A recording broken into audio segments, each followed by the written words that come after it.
Onivia, League of Legends highlights. As Aurelia being hovered. Let's see where he does actually decide to land. Now makes a lot more sense, and that is going to be taken here. It's so hard to play the Aurelia into Hullbreaker Graves. You're not going to be able to scared whenever I see a Zeri when I'm not sure where the jungler is. I'm like, well, she can go over the wall, this could get crazy, but actually just gonna just extendo beam. Just extendo beam, Wolf. Don't worry.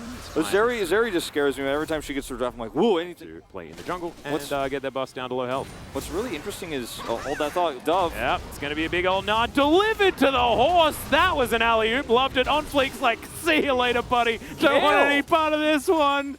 Yeah, with the follow-up hook as well. That was so well called. Hard call to make to go to refill. Like I said before this even started, it's like neither of these teams want to. Well, Croco's back as the Nara is going to miss, but the wallop rings true.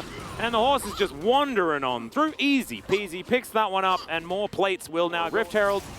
But still, Liiv SANDBOX, that gap has closed just a little bit. So this Drake, they invest a lot for it. They do manage to collect it for themselves.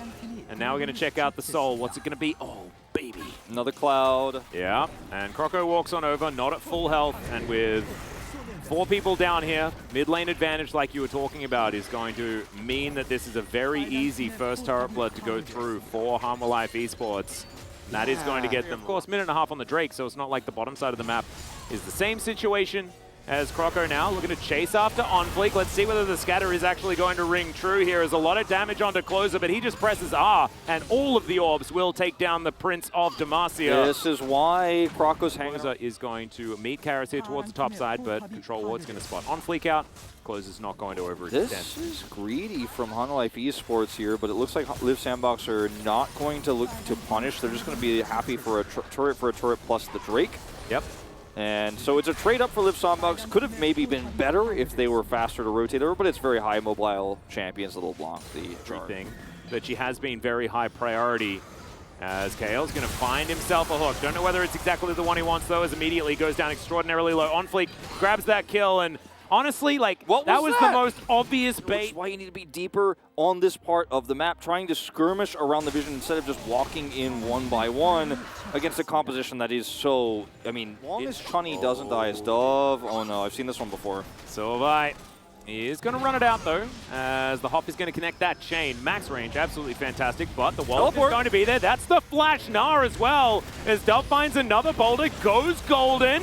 There's now Closer looking for the scat of the week. Doesn't connect it there, but Croco's going to finish the deal. Some boulders flying every which way, but Karis is now running for the hills, running the wrong direction as Croco. He is so dang fast. Ice wanted the kill, but Croco is a horse, and he will gallop over. Croco is a purple worm.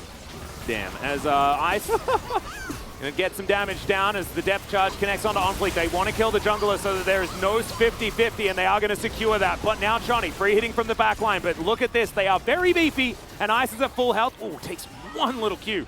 And that's he's like, I got him twice. Here we go, Liiv SANDBOX on the Baron. Yeah, it is spotted here by Hanwha Life Esports. Kale off on the side. It looks like the Baron will be secured, as of course OnFleek still making his way out of base. Dove does have the crush, gets over the wall. The horse working out so incredibly well. 100% kill contribution, hasn't died so far this game. Croco is demonstrating the value of this pick quite beautifully. And that is going to equate to a Baron, and this is starting to look like that kind of lead that doesn't get surmounted. Nope. And Liiv SANDBOX do finally have real, theoretically permanent map control if they can continue this tempo with the lead they have. It's like, OnFleek, you can't be out here, or you will actually die and cost your team even further map control. Now, Dudu will get away with this on breaking the top some side. hulls. Yeah. So that's a nice trade back, but the more significant value here is for Liiv SANDBOX grouping up inner turret. They're not getting a whole lot of value. They grouped up and then also didn't get the inner turret bottom. This is vision control is going to lead to soul point for them, but this Baron could have been a lot more impactful. Still, decent control of the map. That means they're not feeling very safe. Blocking this one down as Closer, going to get slowed by the solar flare. Dredgeline goes wide, but maybe Chaos should be happy about that, because honestly, I don't know whether they wanted to dive. They didn't have their Gnar in the vicinity. Yeah, Teleport also not available, but Dove does manage to get this minion wave up towards this turret, and Ice is going to be able to get the last few shots here. So the Baron power play, as we got 4 seconds to go, will move up above 1,000, so that is going to reach net neutral as far as the amount the Baron gives you by just killing it at the beginning. But that's a flash forward Vista gets towards the backline, but where is the follow-up? Where is the answer? He goes golden, as now Karis dives into the backline, manages to lock down the kill on both of the carries instantly. Kale's going to go down as well, and Croco's out of here. He wants to protect that sick KDA that he's picked up for himself. And the GA is going to get popped, and the Nara is just going to wait for his own demise. Man, Hanwha Live Esports turn it on a dime. Giving the gold over to On Fleek here. And I feel like there was a huge opportunity for Chunny to capitalize on the fact that his opponent used the depth charge and those health bars were low, but what's the indecision going on here? Hanwha Life Esports moving to the right side, coming back here, and Liiv SANDBOX gonna get a turret and will likely just walk away scot-free. The Jarvan went low on health. There was a disconnect, as you mentioned, on the follow-up of damage, but I think Liiv SANDBOX here get away with murder. Hanwha Life Esports do not punish hard. They will get this inner turret mid lane, but I think they could have gotten so much more. I mean, theoretically, yeah, but it was very strange. Like, On Fleek also, like, losing his entire health bar and then given the opportunity to go back and then come back to a potential Baron. Inner turret's actually traded in the end, so it's net neutral. But this is going to be soul point on both sides. Dudu is going to secure this dragon. So in the end, Hanwha Life theoretically do trade up as the dust settles. But this is He's got side lane control. But this is it. Do or die time, Hanwha Life.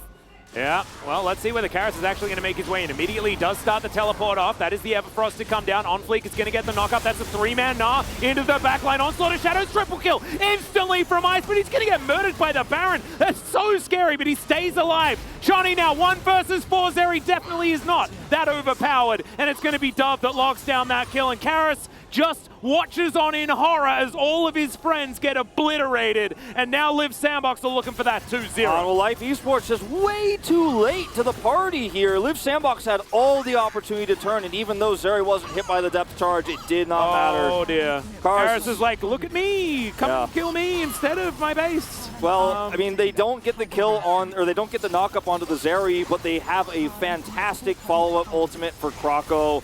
He wins this team fight with Dove's ultimate, and yeah, well, this is just a tragic ending, isn't it? Hanwha Life Esports, I think, really squandered a lot of big advantages they had in this game, and Liiv SANDBOX will show they have the better experience. They will win this series 2-0. And the main thing is, the horse now has a kill. A victory. He had kills already, but he has a victory. Dang, it's been a long day. 3-0-10 for Croco. I have a feeling our fan club leader is going to be correct this time around when he votes for his favorite player, of course.